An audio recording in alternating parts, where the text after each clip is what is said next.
وهاي وحن جعلانها بالأبوان بدنا يعني لفظية أي كم بديهين أبوان الدين iyo Abwaan Dhicisow bal waxaan jeclaanahaa markan inaan siiyo Abwaan Dhicisow caawa waxa ka muuqata inaad ku labisan tahay dharka hidaha iyo dhaqanka waliba ay ku astaysan tahay calanka Soomaaliya وانا سنة عصوب عاوة أو أقدر أنا أمضى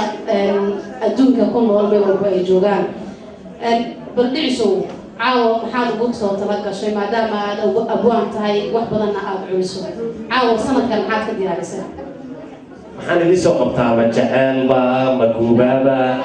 هذا إنها ما كان سنة يا مكتر جعل كانوا أقوى عنها أو ضد كان جعل كيكونوا ليه لما يماني كلا نبض جوابنا ما رمايو ضد نبض الجعلين نبض الله شيء وحيته مرة لبض واحد جعلنا الله هنا عاود اسمه كايد درته waxaan idinku horeysiinayaa tixyar oo jacbur isla markaana qaybta hore inay tahay afka ingiriiska waa iyada dabeeta waqti waa la kala bayray waqti qaybta dabeetana ay tahay af Soomaaliga waa jacayl warshadii ugu dambeysay waa soo saartay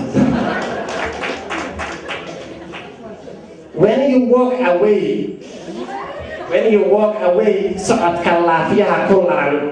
my eyes are looking at you sidii seerna weydadii and if you leave me alone saboor baa igu dhaca the soul is not secure waxaan ku sigtaa gariir at night I am always awake sariirtan diidaya because I don't sleep dartaabaan selanaya this love is too much and I can't describe the way Saberti you are special to me the heart braces you cities and Sahakutgun and the lip kisses you cities sokor inaan and the lip kisses you city sokor and the soul is into you city laba laysu solay hiyada iyo allayaal ada sool iga dhigan without you not the same allayleh waa saksaak my life cannot succeed sidaan horay kuugu iri